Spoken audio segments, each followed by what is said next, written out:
What up, big dogs? I'm your host, Coach Craig, and this is Athletes Unleashed.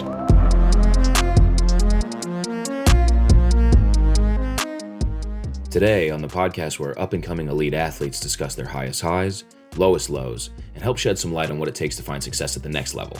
Our guest is an exceptional soccer player.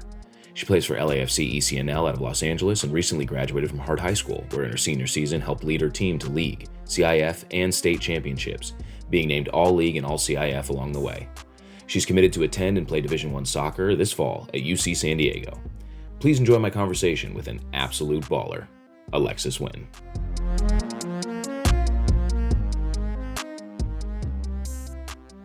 First of all, thank you for doing this with me today. Of course. Glad to be here. Yeah, I appreciate it. There's a lot of things that I want to ask you about and that I really want to talk about. You're transitioning out of high school, you're going to college, you're going to play soccer at the D1 level, which is very exciting. But for me, like over the last, I'm one of the coaches on your high school teams. And for me, over the last year in high school, I feel like you and I have kind of taken our relationship to the, like as a coach player, to a higher level. Like we've kind of bonded over the last year.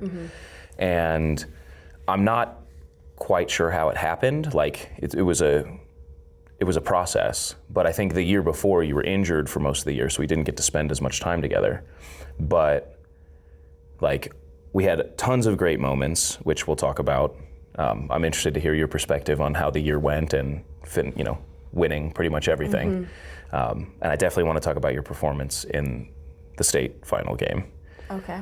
But all of those great moments, I think there's one moment that stands out for me above all of them as like the perfect encapsulation of the season, and it has nothing to do with performance. It was at practice, and I coach for the boys as well. So I was leaving the boys' practice. I was stopping by the girls' practice on my way to go to club to train club goalkeepers. And I was just saying what's up to everybody as I was leaving. And you and I like didn't say anything, walked by, high five, and then high five behind the other way. And it was like legit the most perfect high five of all time. And we both like stopped and kind of like looked at each other. And I remember vividly, you were like, we can never do that again. Yeah. And to this day we haven't. But I just feel like that moment, I don't know why, but like that moment specifically, when I look back, like that's my highlight of the year, because it really signified not only our connection and like how like on a level and like vibing we were, but it was kind of the whole team. It was like an encapsulation of how everything was working for everybody. It was just, everything was hitting at the right time. We were in the middle of playoffs, and it was like, I don't know if must have been before we won CIF, but. Yeah, I felt like it was I think it was like right in between when we were training for CIF, I think. Yeah, that was kind of when we started, I kind of felt like the team was really getting together. Like I felt like during league, we were like kind of, we had some like couple off games or whatever, and I think we were just, of course we still played really well, but I think like by the time we got to CIF, like we were really meshing, so. Yeah. And so to give some context, I coach for and you played for Hart High School. Division II CIF champions, undefeated league champions, Division II regional state champions. If there was a state championship, I think we would have won it. Yeah. I have no doubt, actually. So all in all, it was like, minus going undefeated for the entire season, which unfortunately we did not. I don't, will we lose 2 or 3 games? Not that many. But it was as good as a season was going to get, Right. And I agree with you. As it progressed, early on in the season, it was kind of finding chemistry, and then it was kind of up and down during league. We were winning all the games, but there were certain games where some people felt like the performance wasn't there, or we should have done better. But also teams were building a specific style of play against us, which is pretty much try not to lose, try not to get scored on a ton. Yeah.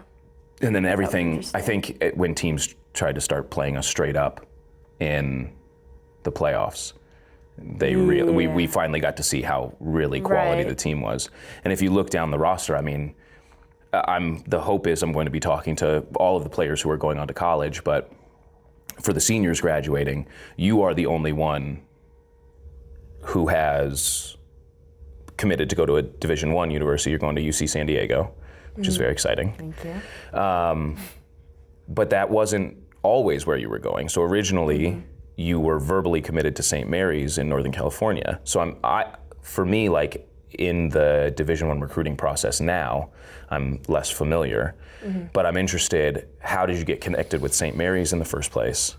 And then why the eventual decision to decommit and decide to go to San Diego instead? Yeah, so it was, my process was very interesting. First of all, I was fortunate enough to have the opportunity to talk to many different schools.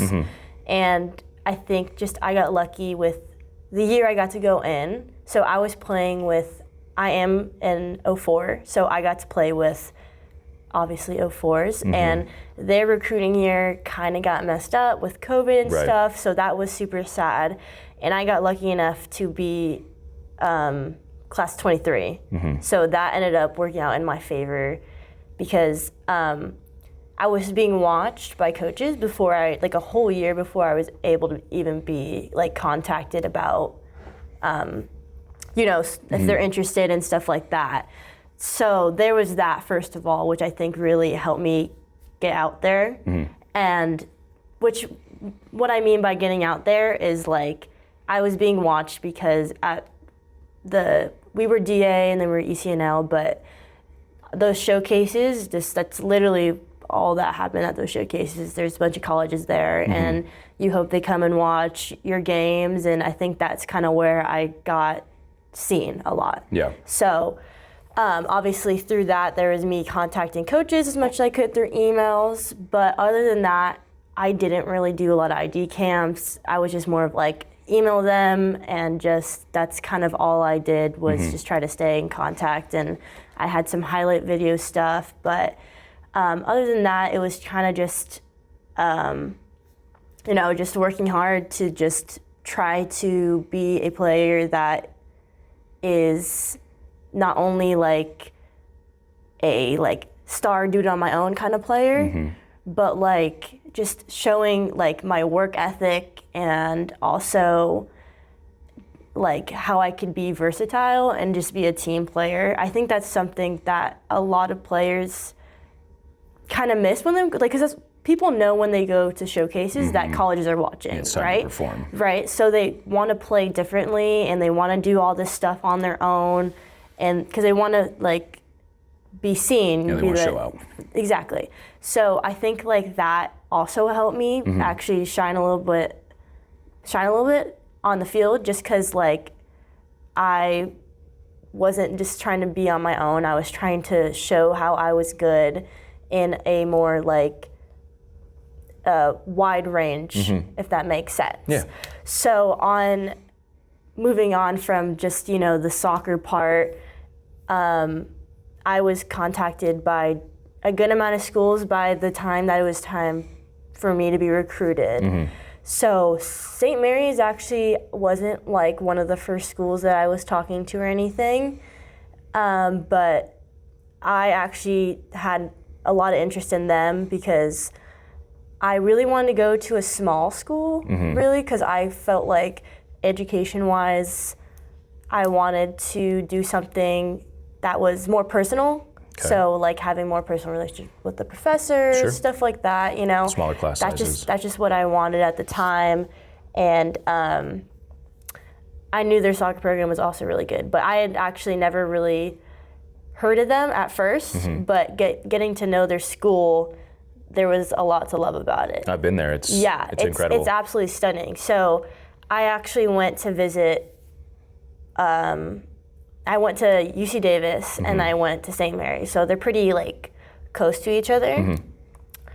And they're two completely different schools. So UC Davis is this huge school, lots of people, when I got there, it was very overwhelming for me, I think. And that kind of feeling of just not knowing what's going on was a little scary to me. Yeah.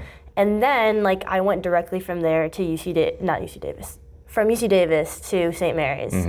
And it was this beautiful place in the hills and very small, so it was really, really comfortable. It's a very serene campus. Right. It's something where I felt that like I could see myself there, like it felt comfortable, just it was really good. And while I was on campus, the coach offered me a full ride. So that was like crazy to me. Yeah. Like I think that was maybe like my second offer, but it was by far the best offer. Like full ride was crazy. I wasn't expecting that. Like they had me on campus like while I was there. So that was crazy. And she, you know, did make a little point of like, you know, this is like a full ride. So, you know, we would like to hear back from you in a certain amount of time because that's a lot of, you know. It's a huge commitment right, for them.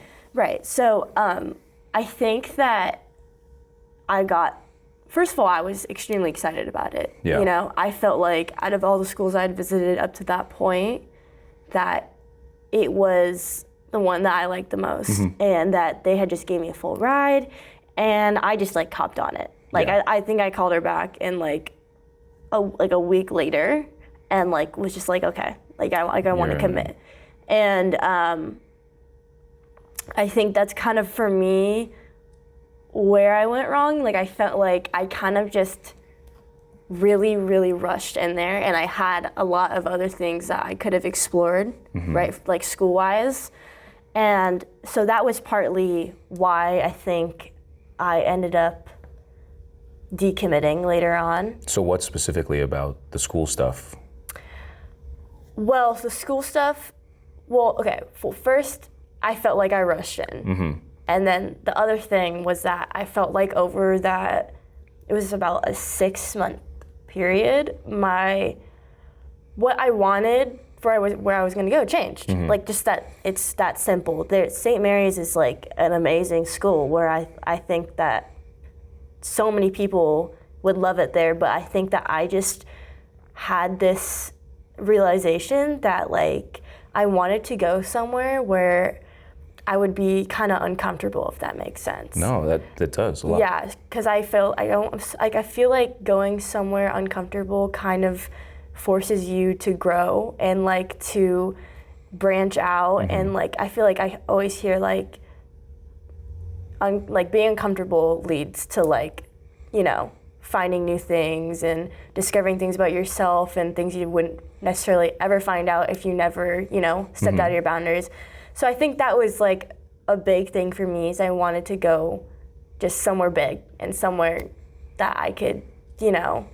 Something that might be a bit of a challenge for yourself. Exactly, I can see challenge. you're a person who likes to be challenged. Right, so I think that was like one of the biggest things for me, and it was really hard for me to make that like, you know what, like I need to decommit. Like it was really hard, like because, you know, you verbally committed. Like I committed to like my coach, and that's a big, like you feel bad and you don't want to, it's a commitment in itself to decommit. Sure. If that makes sense. Yeah, absolutely. So it was probably, it took me a while to actually do it, because you'd made the decision, but you hadn't told her yet. I kind of like was like, man, like I think I should, but you don't really want to, because it's just really scary. Well, it's tough too. Yeah. I mean, you've effectively promised this person who has come out and said they believed in you, and they desperately want you on their team. To offer you a full scholarship means they want you badly,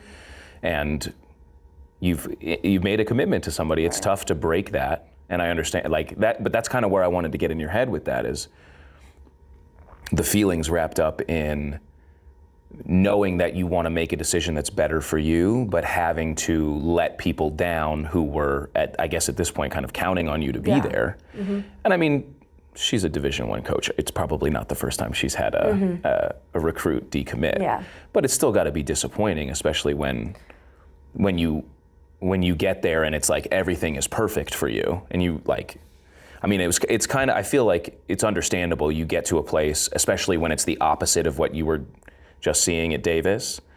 You get there and it completely wows you, and then they offer you the big one, and you're like, well, of course. Like, when am I going to get something where it meets my expectations and then exceeds it? But Yeah, I think it's difficult. Sometimes but I like the idea of you having to challenge yourself. Yeah, I think, that's definitely like what I always kind of wanted for myself, but I think that it just took me a little bit to realize like that, I feel like the recruiting process is a little scary in itself. Definitely. I get asked about it constantly. Yeah, like I think that was also partly why I was so like, oh my gosh, like it's so comfortable here, like let's stay here. Like I really like this, instead of thinking a little bit more like ahead. Like, which I wasn't like, obviously I was thinking about like the small class sizes, which I still think is like very beneficial for like a student, but ahead thinking like just like mentality wise, how I want to be, and also like I also never imagined myself going up north, which is like, it's still California, like don't get me wrong. It's very different though. But it is different, and I think that like, I don't know, I just wanted to look around some more, and I felt like there was something more out there for me, and decommitting was going in blind. It was you didn't have the offer from San Diego. I didn't have any offer. I remember I was getting into contact with UC Davis, but other than that I was going in blind, and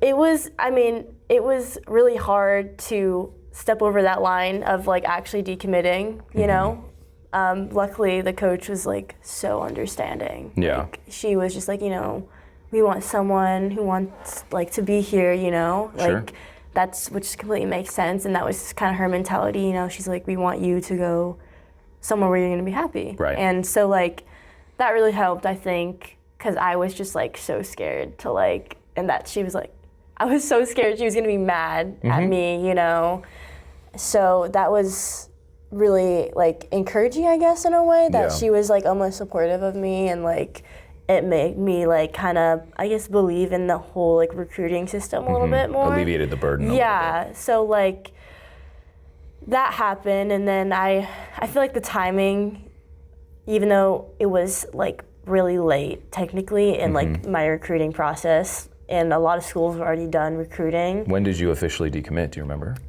Oh man, it was late July. I don't remember the exact day, but I remember like the context of like the time, I guess, if that makes sense. So honestly, that summer was kind of a difficult summer for me. How so? I think that, like, going back a little bit more to when high school season was, I got injured. Right. I got super into the gym, because I was injured. I couldn't do anything. I had how did you injure yourself? It was a really bad sprain, and then I fractured my talus just in a game. No one hurt me. It was just an unlucky thing, and I have really high arches in my feet, so that made me susceptible, like my ankle susceptible of getting just like not being stable, and I just did like a inversion, exversion, and so really bad sprain, and then the muscle pulled and just kind of fractured my talus. Because you continued to play on it, right? Yeah. So that took me out for basically the whole high school season, which was tough in itself, That's another thing I want to talk about too, is the pressure to play on injuries and the pressure that you feel to continue to perform even when you're not at your best. Yeah. I feel like in that situation, it was a little different because I felt like the injury kind of just like happened. Like it was just a snap injury, and then I literally couldn't walk. Right, I remember. So that was we were not happy. That was pretty bad. So that was. And what are you feeling in that moment? Like, when you can't walk, was it the middle of high school season at that point, or it was the beginning of high school season? It was the middle. So I think that was like the first. We played each team twice, and I think we had just got done playing all the teams. And that was like the last game. It was against like Valencia, I think. And you're a huge impact player for our team. You're a goal scorer. Like, to put it mildly, we need you.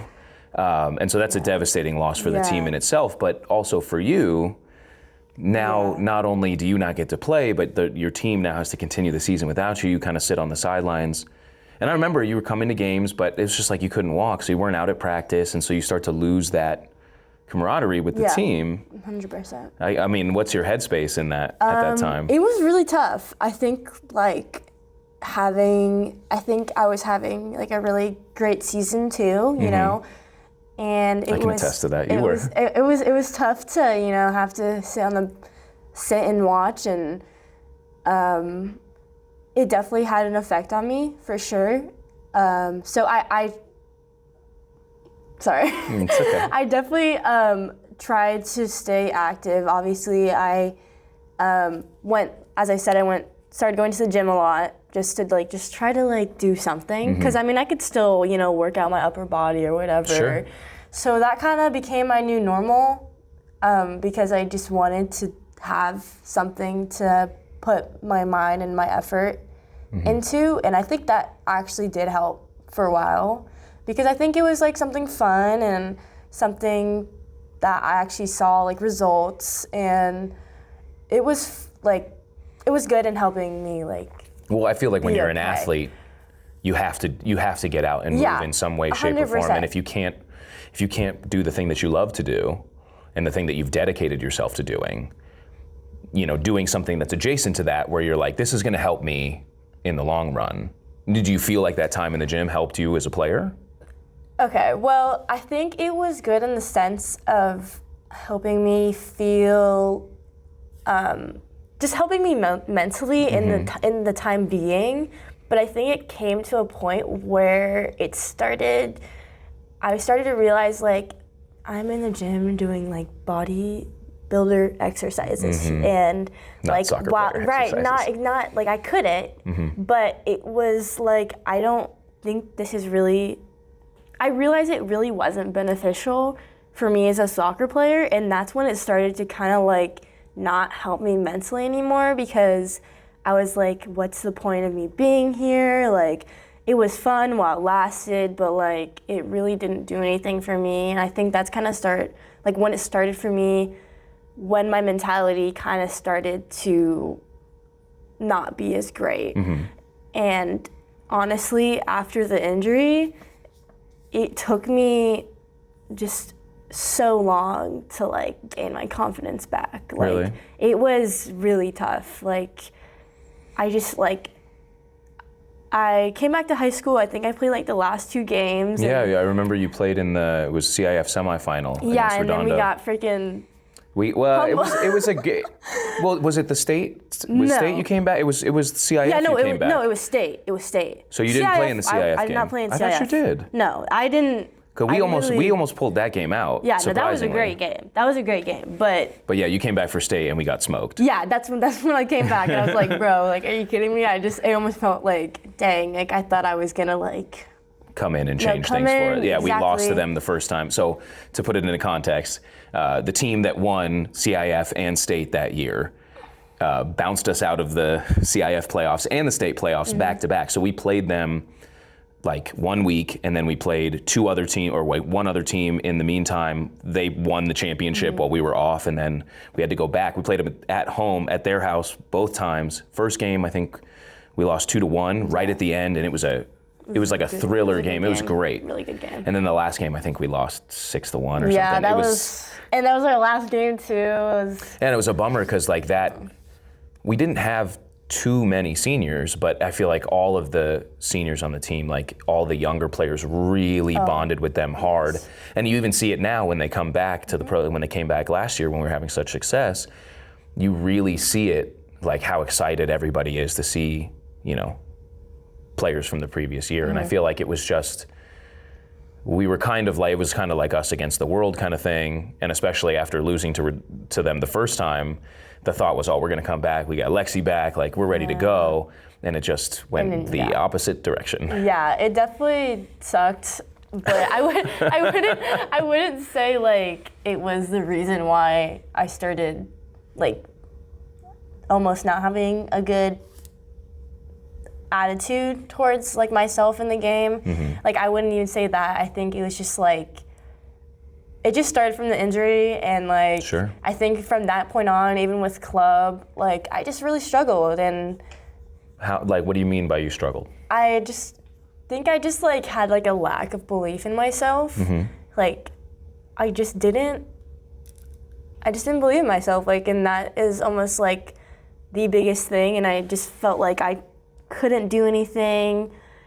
Like I wasn't doing the small things. Like I felt like I used to be able to do more, and like I used to do like everything just better. I just thought I would always think about the past and just like Before the injury, I was a better player. Before the injury, before even COVID, like going really far back, like I know that affected. Oh man, like that's a whole nother conversation. But just thinking about what I lacked instead of like what I like contributed, or just I feel like I contributed less, honestly, because of that attitude. And I remember like this was happening all through that time I got injured, like the time I came back from my injury, all the way to I think summer, which is like a good like 5 months. Yeah. So it was a long time that I was, lacking a lot of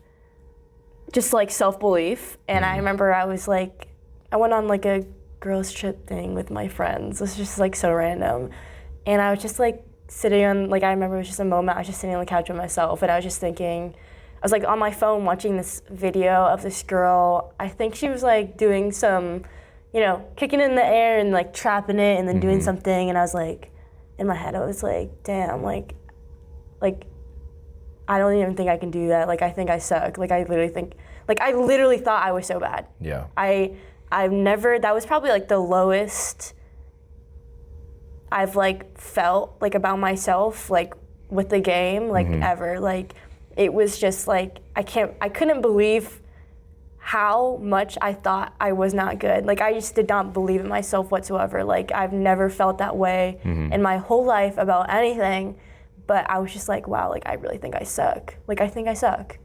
And like once I like kind of heard myself say that, I was like, like this is like really bad. Yeah. Like there's something. There's like this is like this is not like good. So I think that once I like realized like how bad my mentality was, like I was like, that's just like, I just like I think that's when it started to like, I started to help myself a little bit more. Yeah. I had the opportunity to go to Colorado with one of the club teams here, which G, right. G's team. I was there too. Yeah, you were. Oh yeah.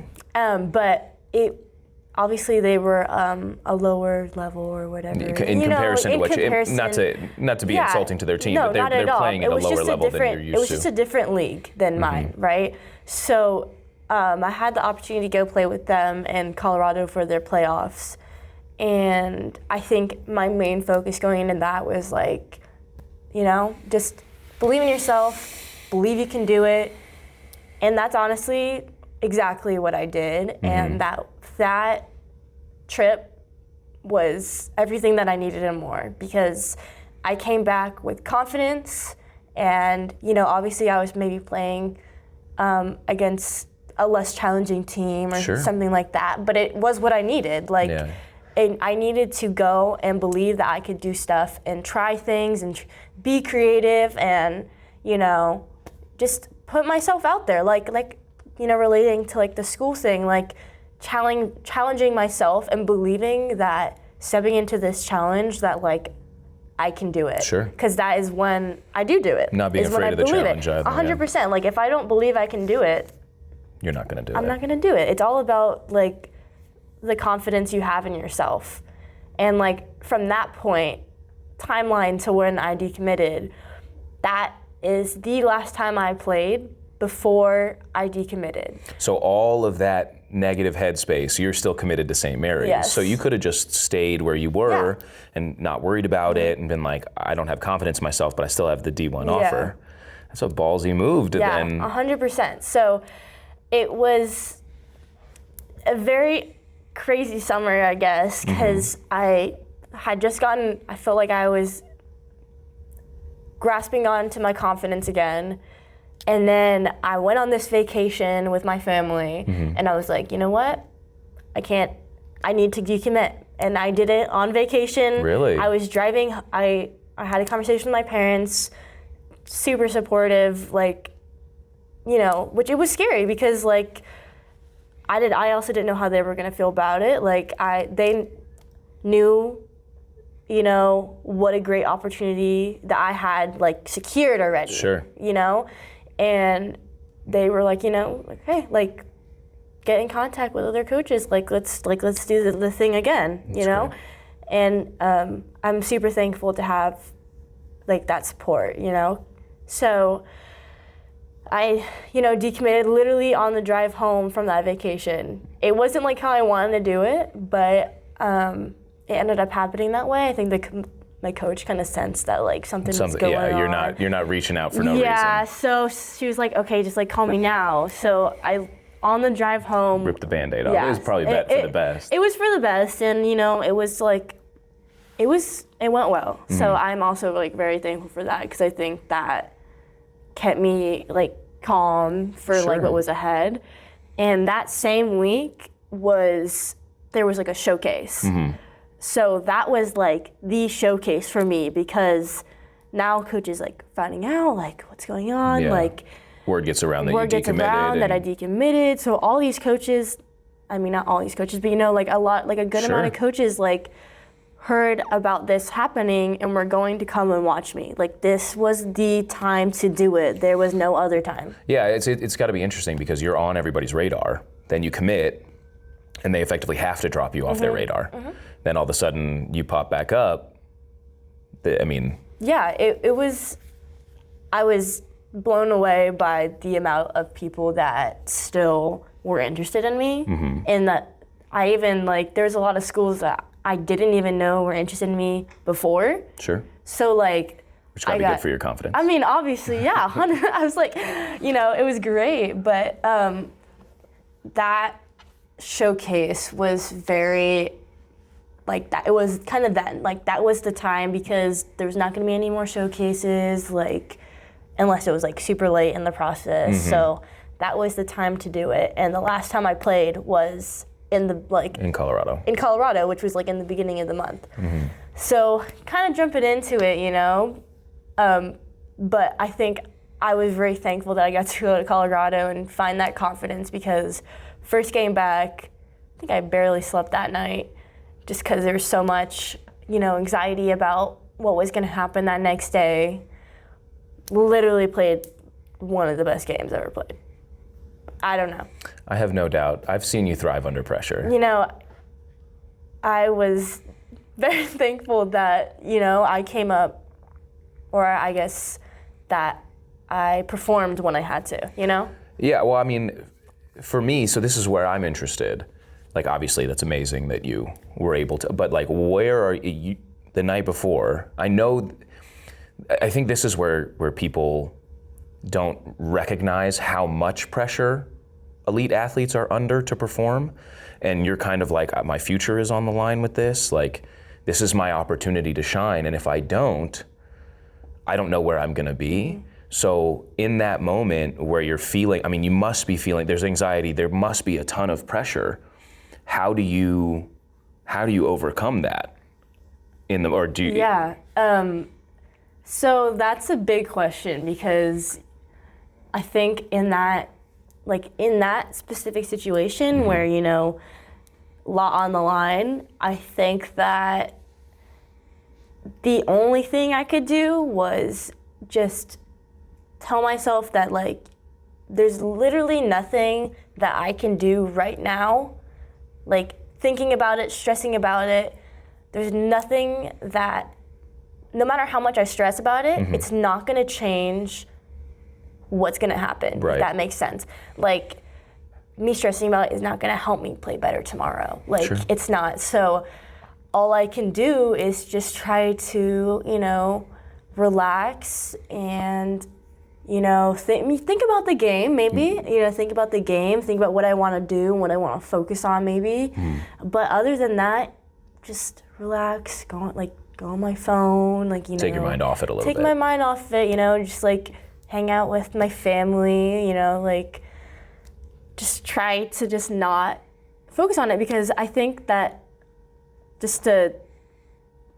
all my life of my career of just playing soccer, I'm just super high stress person, super I used to I have a game this week, every day up to the game, I'm stressing about it, I'm thinking about it, my diet is crazy, can't have anything, I gotta have a clean diet for this, all the way up to the game, every day I'm thinking about it. Yeah.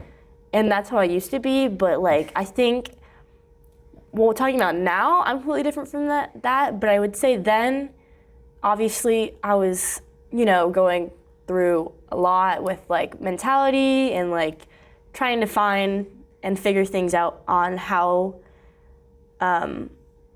what is best for me going into the game.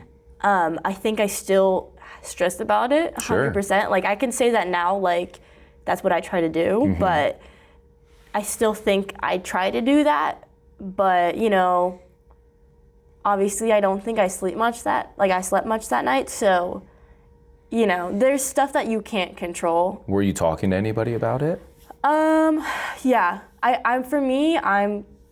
need to vocalize things. Oh, I know. Oh, yeah. Well, I mean, I feel like the following high school season, you and I talked a lot. Yeah.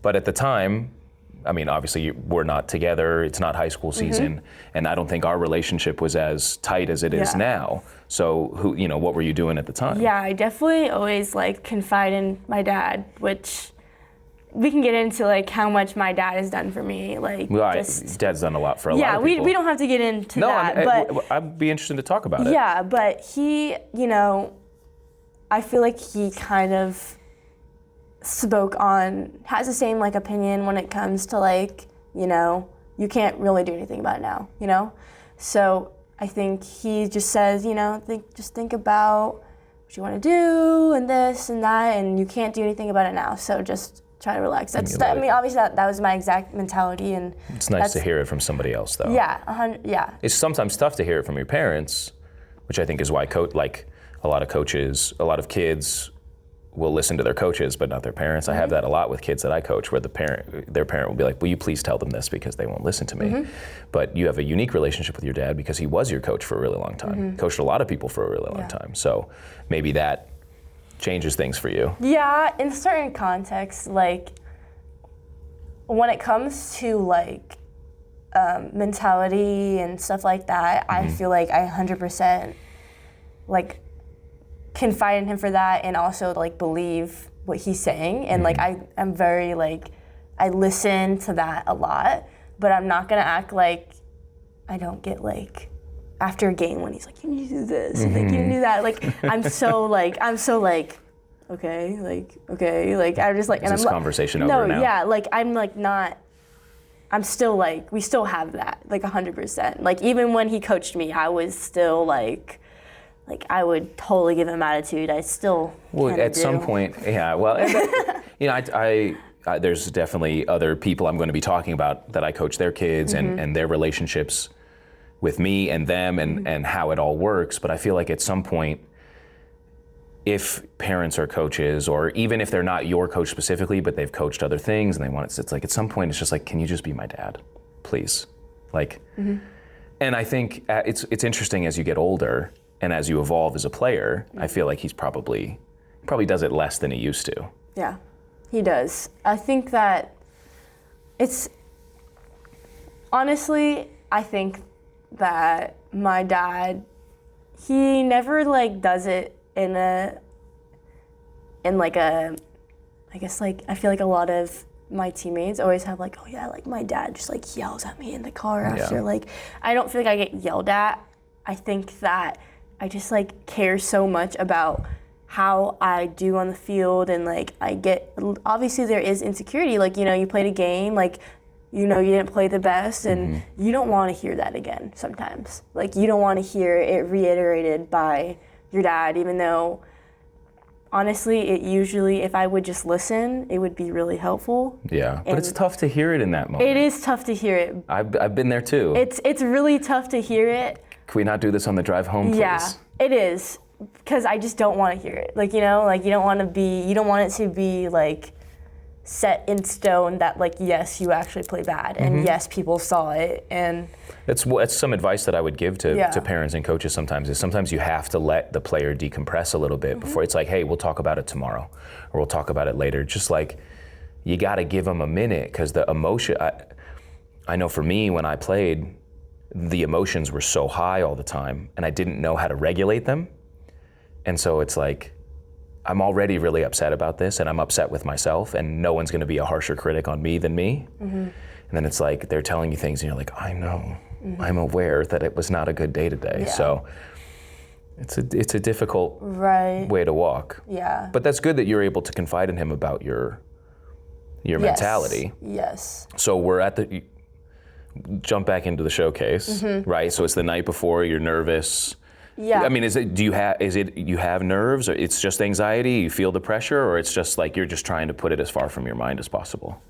I don't think I'm someone that like, I don't like try to put it away, but I more of like try to accept it like for what it is, like, and process it. Like, it's happening, just deal with I it. feel like that's just kind of the person I am. Like, I need to like process and like digest it, and like I can't just like, I can like, you know, distract myself and stuff like that, but like I'm, like I said, I like to vocalize things. Like I usually need to talk about things that are bothering me. So I'm very much a person that needs to like come in contact with like something that I'm feeling, if that makes sense. So that night definitely was just like a, you know, not much you can do. Right. Try to sleep. Even though I didn't sleep, like I don't even know if it was, it's just like one of those things. Sometimes you just can't. Yeah. Like. Your mind's racing. Yeah, I mean, mine's racing. Also, just being like hyper aware. Yeah. Like, you know, when you're like trying to go to sleep and you're just like. Sure, you're traveling. You're probably staying in a hotel. I'm not that night. No. So that night, I think what we had to do is just, I had to get up early and then drive down there. Sure. So it was like, that's why I was like very tired. But I think that almost sometimes, like you said, like that pressure is good for me, because I don't know, like I just sometimes like, and I'm still trying to figure out exactly what mentality is like good. Like I am far actually from figuring it out.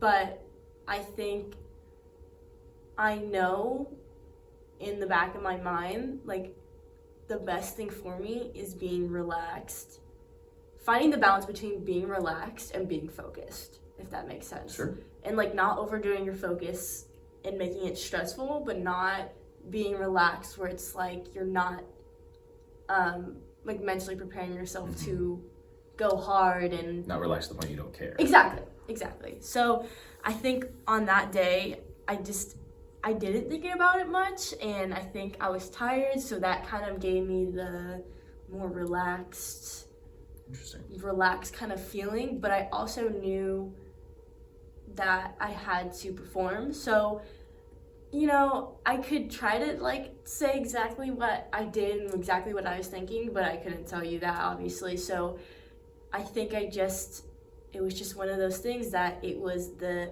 timing was right. You know, I was building up. I was, you know, from being low, and I kind of just was peaking at the time I needed to peak. Sure. And I've had, like, I feel like that happens to me a lot as a player, you know, like, you're never, like, I'm not, it's up and down everywhere with my performance and my mentality. So I have peaks in life, and I think that was just one of those moments for me. Sure. So I can just say, like, yeah, like, you know, I just mentally prepared perfectly for this. Like, I was locked in. Like, no, like, I think it was just the timing worked out well, and everything was in alignment. It was in alignment, you know, and my confidence was exactly where it needed to be.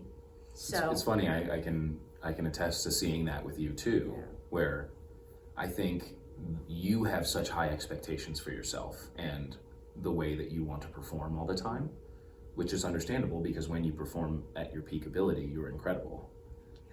I mean, dude, it's factual. Like, I've seen it. But I can tell that when it's not working or when you feel out of alignment, it's frustrating to you because I think for a lot of people, when you know what you're capable of and it's not happening, for whatever the reason, it's extremely frustrating. I think as we continue to move forward talking about the high school season, I saw it. You know, I try and play a role with players to just remind them that they're really good, remind them that they have abilities, and try and be just a positive influence for them. Because I know when I played, I was very negative with myself, and having somebody remind, hey, just remind me, like, you're doing a great job out there. Even if you're not, it's nice to know, like, hey, I see the effort that you're putting in. I see you working.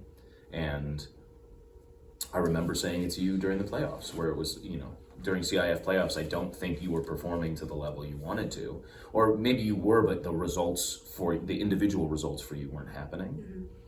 And then I vividly remember saying, like, when we need you the most, you'll be here. And you were. But I think that speaks to your ability. I think, for me, it's interesting because some players, when the pressure gets to a boiling point, they crumble. They're able to perform to a certain level. And then when the pressure gets too high, it boils over and they fall apart. And I feel like for you, it's kind of the opposite, at least in my experience in watching you. And I don't think you are meaning to let the level get to where it is, but I think for some people, when it ramps up and the pressure gets super high, you either perform or you don't. And I think that's the difference between being a truly elite athlete and not. And for you, I've seen it. Like, when the pressure was at its highest, you showed up. And the team would not have accomplished what they'd accomplished without you. And there were also other people on the team who were incredible contributors. I think the entire team was incredible, top to bottom. One of the best teams probably one of the best high school teams of all time, just top to bottom roster. But what was great about the team is when you had an off day, somebody else was there to pick you up. But I knew when it is required, you find it. And I remember you telling me you were sick one game. And it always stuck with me since you've told me. Where you're like, I could tell you were not feeling well. It was very obvious. Like, I don't know what you were sick with, but you looked sick. Like, you could see that you weren't really in warm-ups or whatever. You were like lethargic because you didn't want to burn the energy. And then the game's going, and I think you came off at halftime, and I was like, dude, what the fuck is happening right now? You are playing insane. And you're like, I don't know, sometimes when I'm sick, I just play better. Which was crazy to me, because most people, their performance drops off when they're sick, but I think that responds to you in pressure. Yeah, it's probably one of the weirdest things that happens to me. Like, I think it's just like a pattern. Like, I don't know exactly what it is, but I just feel like when I'm sick, like, I'm not focusing so much on, like, maybe, like, what I'm doing or how I'm doing it, if that makes sense. Like, I feel like, you know what, it's just really hard to describe. Like, I just feel like the mentality, I'm so much more relaxed going in. Like, kind of how, like, I was really relaxed, or I was pretty relaxed going in because I was tired from that one game. Well, I was going to say, you kind of already explained it, where you were trying to find the position between being relaxed and being focused. Well, it takes some of the focus out, forces you to be relaxed a little bit because you're like, I don't know how it's going to be, and you find that center line. So kind of, and now that you've explained it, it kind of makes sense. Yeah, it's really weird. I wish I could, you know, like, have, like, translate that kind of, I guess, like, it almost feels like it, like, locks in, like, a good mentality already, like, because you're, like, aware, you're already, like, hyper, like, you're aware of, like, you know, I'm going to play this game, like, I have to kind of focus, but you're also, like, kind of already kind of, like, out of it, because you're sick, and, like, why are you laughing? Okay, sorry. You're kind of, like, you're already, like, sick, So, like, I feel like you're already kind of out of it, and then you're trying to focus. Something there, just, like, some type of equation just works for me. Like, That's great. I don't know why. Like, I've had, like, some of the best games I've ever played, like, very sick. Even, like, when I was, like, still playing DA with, like, I think it was, like, my second DA team. We were playing, like, I remember playing, like, the number 9, like, team in the nation, some stuff like that. And we were, like, really, like, we weren't bad, but we were, like, kind of, like, in the middle of the league, kind of average. Definitely not nationally ranked. Right. We're not nationally ranked or anything. Yeah. That was the craziest game I've ever played in my life. Like, I can say, like, I had good games, but, like, that was, like, I don't know why. I just went crazy, like, that game, and we almost beat them. Like, they got lucky, they got PKs, and somehow... Yeah, pulled it out. Right, so, like, that was one of the best games that I've ever played, and I was sick, and... It's almost like you can find another gear because you're not thinking about it. Yeah, I don't know. It's really hard to, like, pinpoint. Like, I feel like I'm still trying to understand exactly why that happens. This is why I'm interested to talk to younger elite athletes, because I feel like you're still figuring yourself out. You're still learning who you are as a person and as a player. And it's interesting how that evolution continues. And then once you get to college, I'm sure it's gonna keep changing. Yeah. I definitely, like, I think I have it figured out, and then I just don't. Like I said, like, I'm very, like, this, and I always am figuring something out about how I want to approach a game. And for me, it's always been about mentality. Like, I think that I have, like, the ability to do, like, a lot of things, and I train hard for that, and to, like, be able to, like, perform, right? Sure. But it's, like, actually translating that skill or that technique, or, like, just, like, the IQ, like, I've been, like, you know, developing since I've been playing soccer. Like, it doesn't translate unless I, like, have the right mentality going to a game. And, like, that is, like, it's so cliche, but I'm, like, my biggest enemy, you know? Like, It's not cliche at all. It's so real. reality. It's so real. The person like, usually standing in front of you is yourself. Yeah, it's always been that for me. So, like, right now, like, still figuring it out. Like, I'm playing with this new, like, the Blue Heat, the semi-pro team, you know? Playing with higher level players that I've never played with before. Figuring out how to express myself, like, through, like how to be creative and how to be successful at the same time. Because I almost feel like now that I'm on this new team, like, these players are really good. Like, I love a challenge, but I also kind of get a little shy with everything. So express yourself on the field or personally? On the field. I think that, like, I get shy, not even, like, I'm fine with, like, socializing with, like, the girls and stuff, but, like, I think it's just, like, being comfortable enough, like, on the ball, and, like, again, confidence.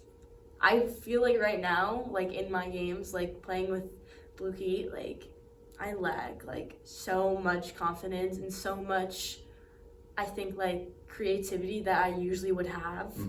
I just don't have it right now. Like, so I kind of feel like I never have figured it out, like, how to, instead of, like, up and down, like, finding, like, having my peaks and then not, and then, you know? Yeah. And I've always wanted to find consistency. Happy and medium. Yeah, you know, like, finding the consistency of, like, I'm consistently doing well, or, you know, but I feel like I haven't found that. And, like, things are, like, obviously a lot of things are changing, and, like, you know, I'm going off to college soon, but I think that there's just so much for me to figure out, like, and that's just, like, I think that's always gonna be my biggest battle, is, like, figuring out what it takes to get me on the right level of, like, thinking for the game. And, like, I don't know, like, kind of like always been there, and I don't think like I don't really think I'm that close to figuring it out, to be honest, because I I'm think, always changing and stuff. Yeah, but I think that's the reality for athletes and non-athletes who are Yeah. your age. You're still evolving as a person. You're trying to find out who you are. And one of the things that I think college is great for is helping you kind of figure that out. You tend to gravitate to, you make new friends. It's a little bit of a new start for you. And so when I hear you talking about struggling creatively or expressing yourself with Blue Heat, it makes me think like, oh, it's probably for the best, because when you get to college, which you would have been presented with the same situation, you will be presented with the same situation where you are new, you're young, you're on scholarship. There's going to be expectations placed on you, but also there's a hierarchy involved where you're at the bottom of the, I mean, maybe not ability-wise, but in the eyes of the seniors, you know, you don't have the privileges that they have. You haven't earned it yet in their mind. They don't care what you did. Yeah. They don't care where you played before. And I think any new situation you walk into, that is, you know, that is a scary prospect where you're like, even if you were the best, even if you have all these accomplishments, you're playing for a new team. They don't care. What have you accomplished for us, kind of thing. Yeah. So I feel like the way you've described it, it seems like this is a good like precursor to you going to school. No, that's exactly why I'm doing it.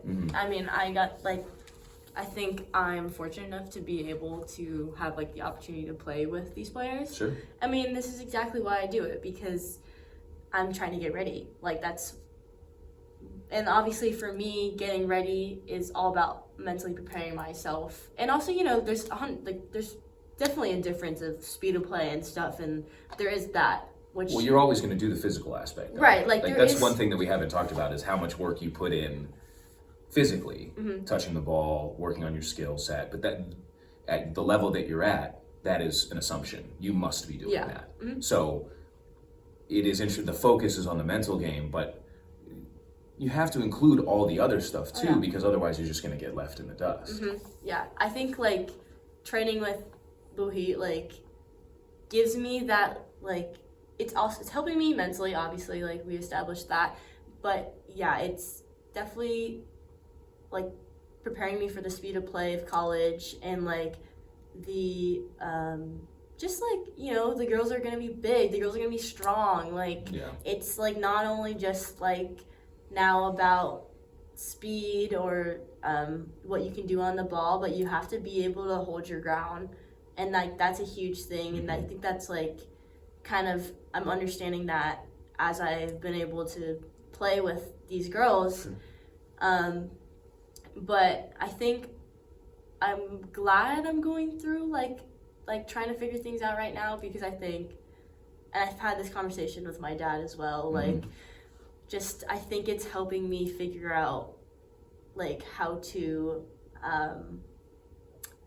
deal with it, you know, like deal with, you know, not being seen, you know, like as a lowest, you know, I'm a freshman going like to this big team, right? Sure. And so I think it's definitely helping me just like It's interesting prepare. The way you describe it and the way you've described, you know, the process, the ups and downs of your mentality, it really sounds like a bit of a cycle to me. You're introduced to a new situation. You are feeling maybe not so confident. You're getting used to everybody, and as you acclimate to that situation and you adjust your mentality based on what is necessary, all of a sudden the confidence starts to come back, your play starts to rise, and then you start to thrive in the situation. So, I mean, for me, I'm very interested, like obviously I'm invested in you doing well. Like I only want the best for you. But I'm interested to see how your college career goes, because for me it's like, okay, it's gonna be a little bit of a I wouldn't say a slow start, but there's a progression that's going to happen for you as you acclimate to school. And that's another big thing. Any kid who goes to college, it's a huge step anyway. You're usually on your own for the first time. You're in charge of your own schedule. You're in charge of your eating and making sure that you're going to classes. And now throw in that you have to compete at an extremely high level, doing something that you love and that you're very invested in. I can see how that might affect your mentality a little bit, because you're now not only, we hadn't said it, but you were an exceptional student. When I don't know when I found out what your GPA was, but it was shocking even for me. I was like, I didn't know GPAs went that high. But it'll be interesting. I'm looking forward to speaking with you again after you're in school and see how you're handling all of that. I have no doubt you will handle it with flying colors, but hopefully. I'm sure you will. But I feel like it'll be interesting to hear that process of getting there, your mentality starting, and then your confidence building while you're there and feeling a part of the program and a part of the environment in school in general. Yeah. I think for a lot of people that when they first go to college, it's about finding your community there, and you kind of have it already built in because you're with the team. Yeah. But I think for a lot of people, it's important to find community outside of that as well. So I'm very interested to hear the process, because I can see that the way you describe it, I can see the cycle. You step in, it's new, you're a little reserved, which is funny because when I met you, I felt like you were a little reserved, and now I know you're not at all. But which is great. Like, you have a wonderful personality. So I think the better you get to know people, the more you're comfortable being yourself. I think that's really how it works for most people. Yeah. But I think it's interesting because it's not only personal for you, but it happens in your game on the field as well. The more you get to know people, the more comfortable you are, the more aspects of your game are revealed, and the better you play. And it's interesting. Yeah, I don't know.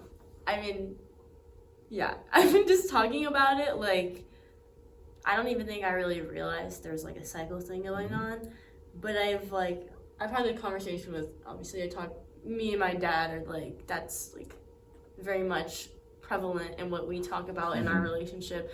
But he kind of made a point of like certain times, like I do peak, like I'm finding that peak. So I think he sees that too, but like, I guess I've never actually realized that like, it's definitely a cycle. Cause I mean, I've been on like a ton of teams. Like I think the longest I've been on a team now is maybe like 2 years when it comes to club, of course. And I think that like I'm always seeing new teams, and I'm always I'm with this new group, and I have to kind of adjust from there. So I definitely see that, but I'm hoping that, training right now will help me. I feel like, again, like I'm just trying to figure out, because now I'm going to be on my own, like I'm not going to obviously my dad is always there, he's just a phone call away, but it's just me there now, so it's up to me to like help myself figure out what I need to do better on the field, and also just like mentality wise. So I have to figure out when I'm feeling low and when I'm not feeling confident, what it takes for me to get where I need to be, And I think that's the main thing. It's like I don't want to be in this cycle thing. Like I don't want to repeatedly dig myself in a hole, because I believe that most of the time when I'm in my lows, I don't have to be in my lows. I don't think everyone has lows, but I think it's kind of like a self-inflicted one, there, if that makes sense. No, totally. I think figuring out like how to just be more mentally strong. If that makes sense. Absolutely. Yeah. Yeah, I mean, I think part of breaking cycles is recognizing they exist, and also maybe leaning into it a little bit, where you're like, because I'm aware of what I normally do in this situation, I can modify my behavior, or I can be a little bit more mentally present, and I can actively try and change things. And like, I think recognizing I'm feeling low because, my mentality is tied to my performance is tied to how comfortable I am in situations and how much I want to communicate with people, whatever it might be. But I think recognizing that those things are there is the first step to really understanding and modifying. So to me, I mean, obviously talking it out, I think helps out a lot, but you've clearly thought about this a lot. And I'm interested, when you're in those super low moments, like, where are you finding your motivation to continue? Like, obviously you love to play soccer. Like, you must, to have done it as much as you do and to be as dedicated to it as you are, you must love it. But in those moments, you have to find strength somewhere. Where do you find it? I feel like in my low moments, it's never a problem for me to keep going, because my low moments are moments when I'm frustrated at myself and I'm like angry at myself for just not performing the way I want to. Yeah. So I almost want to do more, if that makes sense. Like, Sure. But doing more with the wrong mentality is not productive. So that's usually like why I'm in those low areas. Like, I think the motivation part, like, I get out of it when I simply, like, the goal is just to be confident and to just play and be relaxed. Like, I'll play good. Mm-hmm. I will. But, like, just, like, I know that, but it's, like, easier said than done. Sure. So, like, it's just, for me to keep going is not a problem, but it's almost like kind of taking a step back and being like, okay, we don't need to get angry at ourselves. Like, that's not going to help you in that situation whatsoever. Like, it's just actually, like, pushing you backwards. Like, it's not... Yeah. It's, like, regressive. Yeah, you're like, doing a little bit of a reset. And taking so, stock of the situation. Yeah. And I think it's more of just, like, just calming down. Yeah. Like, that is, like, going to help me progress, if that makes sense. Like, it's never like I need a motivator. I'm always like, I'm so competitive. Like, I want more. Like, I want more. Like, if I do bad at a practice, like, I'm pissed when practice ends. Like, I'm like, no, you see it. I do. Oh my gosh. You saw it at the heart practices this year. Well, going back to our conversation during the playoffs, I saw it. Like, we're winning. We won the CIF championship, and I could tell you still weren't, like, I know you were excited and you guys were elated and we were really happy, and it was like one of the craziest games of all time in a freaking rainstorm, like, of biblical proportions. Like, it was intense, but I know for you, there is a level of expectation for your performance that you want, and throughout the playoffs, despite contributing as much as you did, it's just not up to your standard for yourself. And I remember at practice, you can see it. I would talk, I'm the assistant coach on the team, I talk to the head coach, and I'm like, you can see the frustration. And I'm like, it's only a matter of time before everything clicks. Like, I wasn't worried about you like blowing up and not performing. It was just like, at what point is she just going to, like, push herself to the next level? And it was the state championship game. Yeah. Where you scored a hat trick and absolutely dominated. We won the game. We won 4-2, and it was close, but it wasn't that close. Yeah. And I remember, I don't think you scored the first 3 goals. I think Charlotte had the first one. Yeah, Charlotte had the first one. But then you scored the last 3. Yeah. So it was like, we scored, they tied it up, we took the lead, or they took the lead maybe, and then we tied. I can't remember. But all I remember is they scored to tie it, and you scored within like 30 seconds after that. Yeah. It was just like, you were a demon on the loose, bro. They set you off on I don't even remember how it happened, but it was like, kickoff, you were already in the box, you scored, and that was the end of the game. Like, you scored again after that, but when they scored, they thought they were in it, and you came back and counterpunched immediately. The game was over. Like, I knew we had won. And I don't even remember. I think you probably hear me on the film. I don't know what I said, but you can hear me on the film saying something about you, that you were just, like, at another level today. And that's what I was saying, is you rise to the occasion. When the moment presents itself, you'll be there.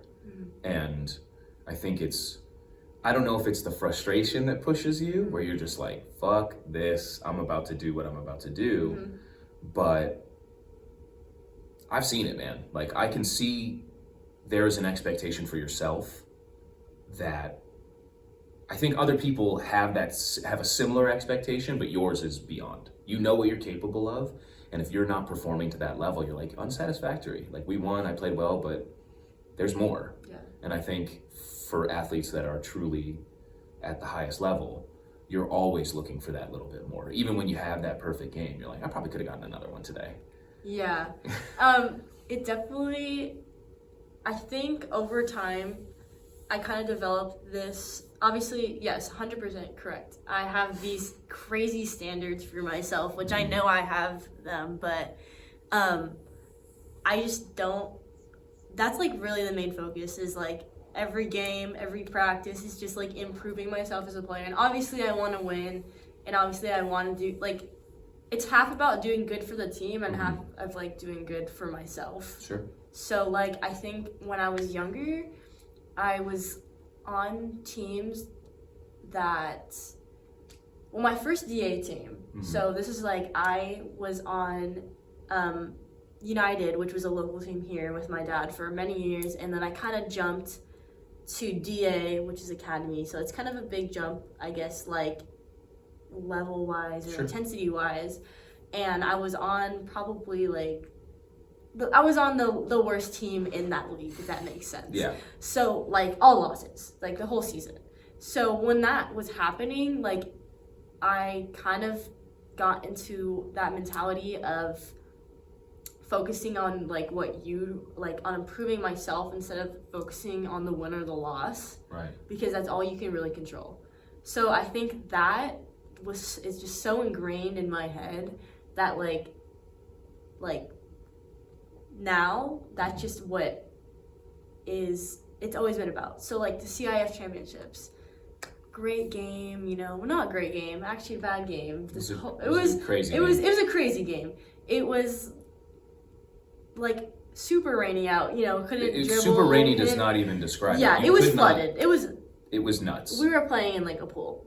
And you guys looked exhausted because you were running in heavy clothes. Like it was, and I don't think we subbed the entire game. You guys all played the full game. It was as intense a game I've ever seen and as adverse conditions I've ever seen any game played. Like, yeah. It's the craziest game I've ever personally been at, but I think it's probably the craziest. It's one of the worst weather games that I think. Yeah, it's really hard to describe. To say it's ever been played, it was terrible. Yeah. You literally couldn't pass a ball 3 yards. Yeah. It's hard to describe how horrible the weather conditions were, but even besides that, I didn't really care. Like I still expected myself to, and I had two crazy opportunities to have 2 goals and I didn't score them. And yeah, we won. That was fun. Like I was happy. Yeah. But I was also like very like, oh my gosh, like did I seriously not like did I not just finish these simple goals that I should have finished? True. And like it's just not in like I wasn't happy, but like I know that it could have been a 3-0 game and we could have been chilling. Instead of having a stressful whole game. Sure. And like I think that's kind of how it is for most of my games. Like we can be winning 6-0, but I could care less about that score if I myself haven't contributed. Which I mean, I did contribute to the goal. I mean, but yeah, you initiated the goal. So I was gonna bring that up, where it was like you played a role. Yeah, I did, but you made a big difference. Like you said, I'm pretty sure you pretty much got it on the dot when it comes to like my mentality and my standard for myself. It just needs to be like overall better. Like, and I just felt like I needed to just do better. Like there was just a lot of things that I expected myself to do and I didn't. So that's just kind of how it is for me. Like I just can't. It's a loss if my team wins and I don't play up to par to how I like want to. Yeah, so I don't know. I forgot where I was going with this. It's fine. I think it's understandable. Like you are so used to being successful, but I think too you were talking about being on a team that wasn't so great. Like I firmly believe you learn much more from failure than you do from success. And so I think having that standard for yourself and understanding like the team won and I'm happy about that. And obviously, like, that is the ultimate goal, is for the team to win. Right. And if you play poorly and the team wins, it is a success for the team, but because of your mentality and the standard in which you set for yourself, if you did not perform well, even when the team wins, it is a failure. It's a personal failure for you. And I think it's a tough standard to hold for yourself, but it is probably one of the main contributors to why you're so successful, because you are unwilling to be satisfied with anything less than your best performance. And it doesn't mean that, you trash yourself or you're super harsh or super negative with yourself when you don't perform. There's just a level of disappointment that I think to some people would eat them, and for you it seems like it fuels you forward, like maybe at times. Yeah, I mean, I wish. See, that was kind of like the thing that I was talking about with the frustration. So I honestly, it depends, but like I honestly don't think it's a feel for me. Like it matters how I deal with that like not being satisfied. Because if I go with it and be like frustrated, it buries me. Like being frustrated at myself does like absolutely nothing except just put me in a bad headspace and actually makes me lose a lot of confidence in myself. When I step back and like accept it and be like, okay, like it's okay, like, and I like accept it and I think about it and I acknowledge it, and then I'm like, okay, on to the next. That is when I feel like I actually am improving. Because think about it, like from CIF championship, I felt, I was so happy after the game, but I had that in the back of my head. And when I went home, I still felt really frustrated. But I still struggled in those next two games. I mean, I think I played well, but I still was struggling to like play where I wanted to play, and then I didn't get there until the very last game.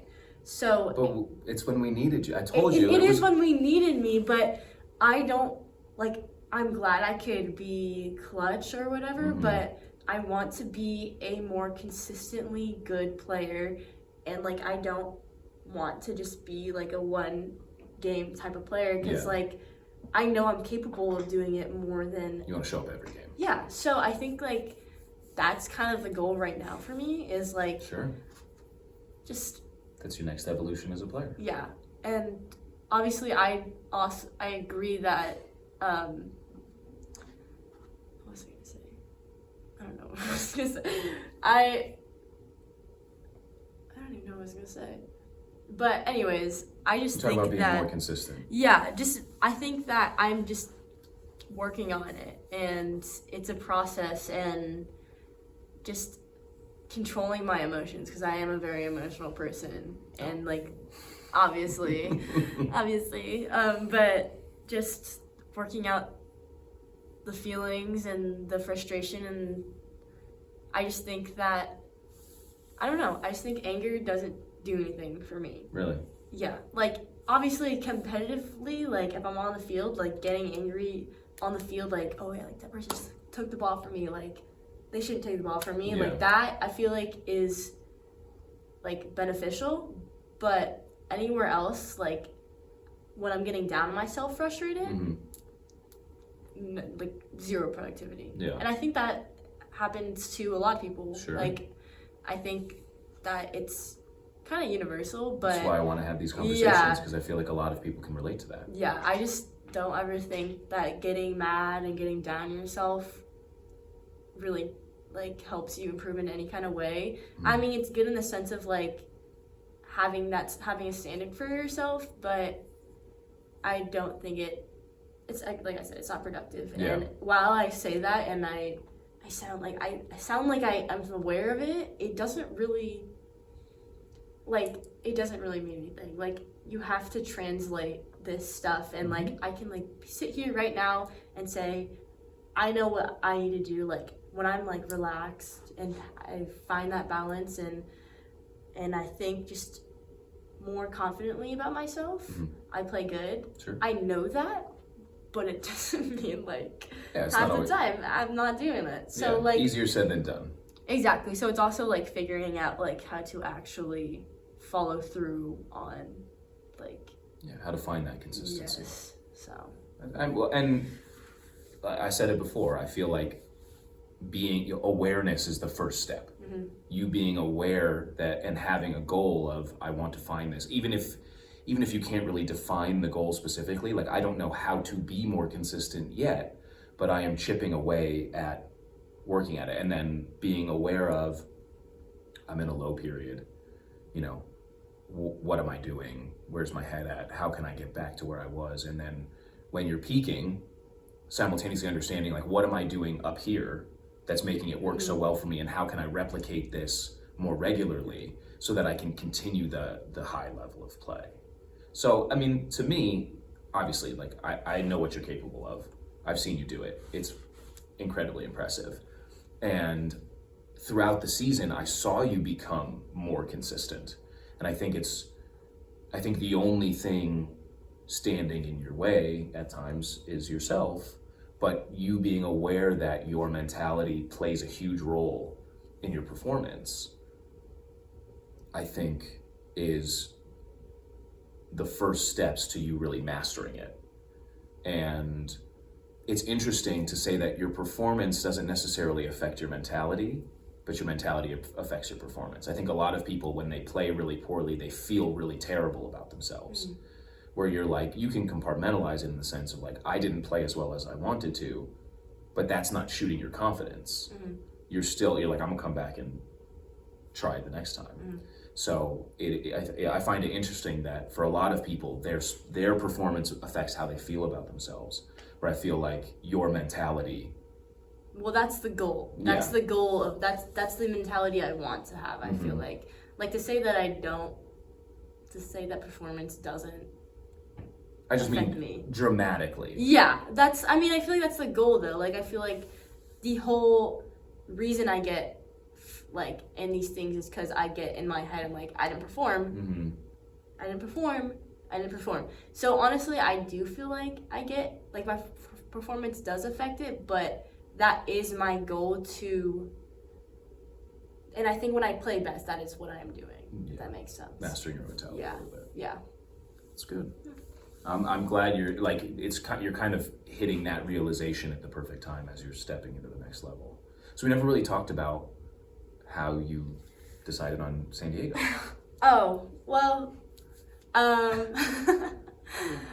well, first of all, like I said, I really wanted something that was going to make me uncomfortable, which I kind of felt like I wanted a bigger, like, student body. So there's like 40,000 people at this school. So I didn't necessarily want like that big. It kind of just worked out that way. But I had a good I think I had like a top like 4 schools that I was looking at, which was UCSB, Long Beach State, I don't know, some other one. Oh, like Arizona or something, and then UCSD. You know I'm partial to Santa Barbara, though. Of course you are. But I think that the thing that drew me in was, first of all, like, the coach's, like, full belief. So it's all about, like, finding somewhere where, like, you're, like, they believe in your ability, right? So I felt that was really strong at most of the schools, but I also felt like UCSD, like, was very strong with that. As well as just, like, I think academically it fit me. I want to study biology in college, so it's kind of a great school for that, like very STEM-based school, so there was that, and it's also just in San Diego. I did not question your choice one bit. I totally understood. Yeah, so it's just a great area, and like I said, like, it's all about, like, I feel like that's what I kind of want from my college experience, is to be, like, finding new things and exploring, and that's, like, San Diego, I feel like, is, like, the perfect place to do that. Like, I feel like there's just a lot. It's like, a big place, and there's a lot to do, and I think it's, like, a very interesting place that I've gone like there so many times during my life, but I actually have never. Yeah, usually at the soccer field. Right, I'm usually at the soccer field, but I've never actually like seen it and like been through all the cool places there. So I think that's like also it's a really experience. Yeah, it's a fun part. So I feel like there's a good balance there for me with the soccer and the school and the area. Oh, I understand going to school by the beach. Yeah, so I think that was kind of like, it was a good balance for me. It was between that and Long Beach State. So Long Beach State, which is a highly touted program. Right, is such a good program and also a great school. Sure. I loved it when I went there. But I think just like it's a give and take with every school, and I think that all those like I wanted something outside of soccer, you know, because there's this. Someone said this to me once, but it's like if something happens to you at this school, right? Like you never know what's gonna happen. You might get injured. You don't know. Like if you were to get injured and not be able to play soccer, would you be happy there? I think that someone was me. Was it you? I say that to everyone. Okay. Well, my advice always to everyone when they're looking and where they want to play to school, or where they want to go to school to play. My first question is always, what do you want to study? What are you looking for in a school environment? Because if you get injured, if you're not on the traveling roster, if it's not going well for you, are you going to be in an environment that supports you, where you feel good outside of your sport? If your sport is the only thing positive about where you're going, when that is removed, which inevitably at some point, there's a percentage chance that it will be, how are you going to respond? Yeah. And I think that same question happens to people after they're athletes as well. Like, what are you going to do when you are no longer defined? You might define yourself always as an athlete, but when it's no longer the focus of your life, what do you do then? So for me, I don't know, I mean, it might not have been me specifically who said that to you, but I say that to every student who asks me about college. The number one thing you need to be concerned with is this school a fit for me? Because if soccer or whatever sport you're playing doesn't happen to work out for whatever reason, are you going to be in an environment that is supportive and enjoyable and somewhere you want to be? Or are you in the middle of nowhere somewhere, super depressed because the one thing you like to do you can't do and you're stuck? Yeah, I think that was literally, that's actually so funny. You know, it was probably you, to be honest. Probably was.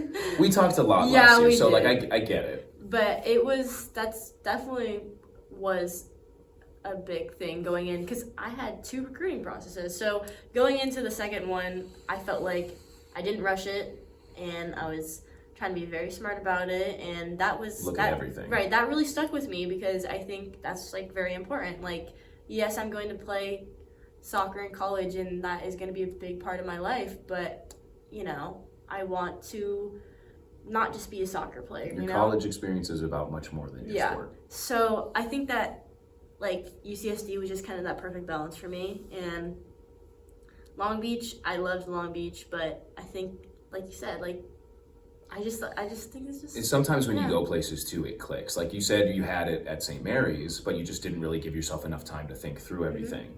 And I know for me, I mentioned it already, but I went to Santa Barbara. When I went to the school, it clicked. Like I was like, I have to be here. And I don't think that happens to everybody, and not everybody gets the opportunity to have that happen. And I think that might happen a lot more in Southern California when you're on campus by the beach. Yeah. But there is a moment where you go to campus and you're like, I envision myself here. These are the people that I want to be around. This is the environment that I want to challenge myself in. I think I could like it here. And then you got to kind of take a leap of faith. Yeah. So. And I think it's funny because, like, people always say to me, like, or even just my brother, like, Ryan, he'll just be like, I could just see you going there. Like, it just seems like people see me there and I see myself there. So it kind of made, just, like, end up. Yeah, we didn't mention you have a twin brother and an older brother, both of whom I coached as well. Yeah. So super tight with the Nguyen family. But yeah, it's interesting. Like, you guys are going to be separate for the first time Yeah. Ever, really? Yeah, that's gonna be weird. I'm sure he'll come visit. Yeah, it is gonna be weird. I was hoping he was gonna go to like SDSU or something, so we could have like a 20-minute drive. But yeah, I don't know how things are gonna be because I've never been, obviously I've always had family with me, you know, like Jaden, my older brother, went to Spokane, Washington for school. He went to Gonzaga. So he was far, but you know, obviously having a twin brother, always have someone at home. Like literally, like we're super close. So like, I have no idea what's gonna happen. Your brother's kind of awesome. So, but yeah, but that's another. Yeah. That's what I was talking about with moving forward to college. Is like you're branching out on your own, and I can't even imagine the additional step that is for someone who has a twin, especially if you're very close to your twin. You know, you're really out on your own for the first time. So there's school, there's being on your own, and for you, there's the added pressure of performing in an environment. You know, I wouldn't say a hostile environment, but everybody's out there to play, and you're the new kid. So if you're gonna play, you're unseating somebody, you're taking somebody's spot, and you know that might create a little animosity. But I think